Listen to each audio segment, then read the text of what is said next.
बेंगलोर शहर में रहता था कुमार परिवार। घर के मुखिया रमेश कुमार एक सक्सेसफुल बिजनेसमैन थे जो अपनी ईमानदारी के लिए जाने जाते थे।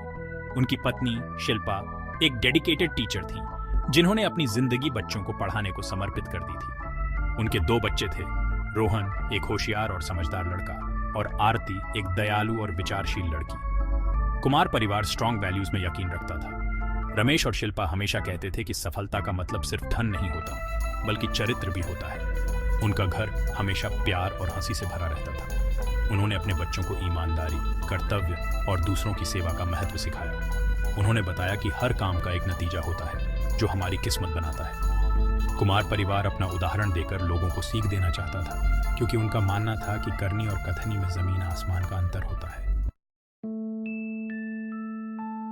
हर शाम परिवार साथ में डिनर करता था। यह सिर्फ खाना खाने का समय नहीं होता था बल्कि अपनी दिन भर की कहानियां और अनुभव बांटने का भी समय होता था।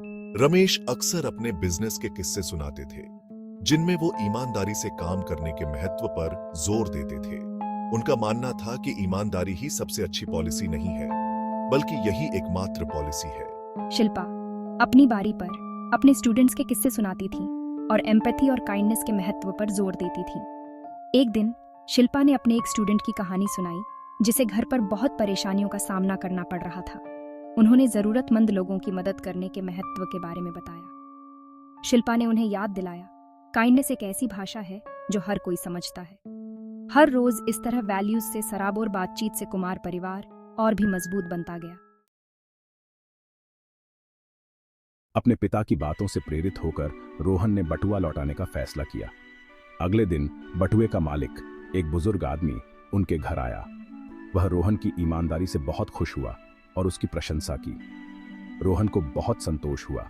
उसे एहसास हुआ कि असली खुशी सही काम करने में है।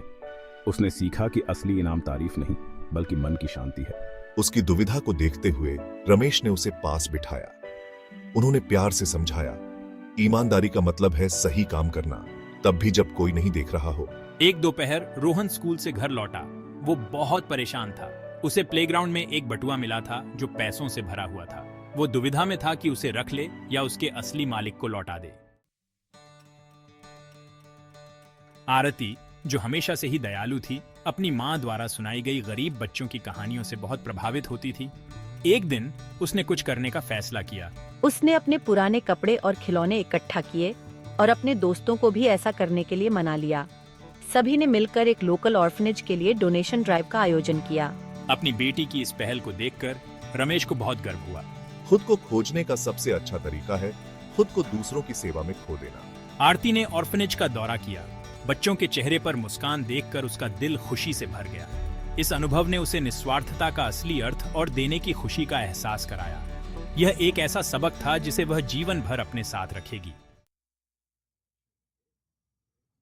कुमार परिवार अपने कामों से दूसरों के लिए एक मिसाल बन गया। उनका जीवन मूल्यों की शक्ति का प्रमाण था।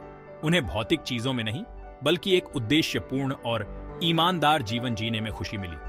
उनकी कहानी इस विश्वास को दर्शाती है कि असली सफलता इस बात में नहीं है कि आप क्या जमा करते हैं, बल्कि इस बात में है कि आप क्या योगदान देते हैं। उनका घर जो प्यार और हंसी से भरा था, आशा और प्रेरणा की किरण बन गया। कुमार परिवार ने साबित कर दिया कि महत्वाकांक्षा और इच्छाओं से भरी इस दुनिया में भी नेक रास्ते यानी शाही रास्ता की हमेशा जीत होती है। उनकी कहानी एक याद दिलाती है कि हम जो भी मूल्य अपनाते हैं वे न केवल हमारे जीवन बल्कि हमारे आसपास की दुनिया को भी आकार देते हैं। कुमार परिवार की कहानी इस बात का एक शानदार उदाहरण है। शाही रास्ता ईमानदारी, कर्तव्य और सेवा से प्रशस्त होता है। उनकी कहानी हमारे समय के लिए एक मिसाल है जो हमें याद दिलाती है कि असली संतुष्टि एक ईमानदार और दयालु जीवन जीने से मिलती है। यह मूल्यों की स्थायी शक्ति का प्रमाण है जो साबित करता है कि वे केवल एब्स्ट्रैक्ट आइडियल्स नहीं हैं बल्कि एक सार्थक और संपूर्ण जीवन की नींव है। कुमार परिवार की विरासत धन दौलत के रूप में नहीं बल्कि उन अनगिनत जीवन के रूप में जीवित रही जिन्हें उन्होंने छुआ और प्रेरित किया। उनकी कहानी एक शक्तिशाली अनुस्मारक के रूप में कार्य करती है कि हम हर दिन जो चुनाव करते हैं वे हमारे द्वारा बनाए गए रास्ते को तय करते हैं और शाही रास्ता हालांकि अक्सर चुनौतीपूर्ण होता है, अंततः सबसे फायदेमंद यात्रा होती है।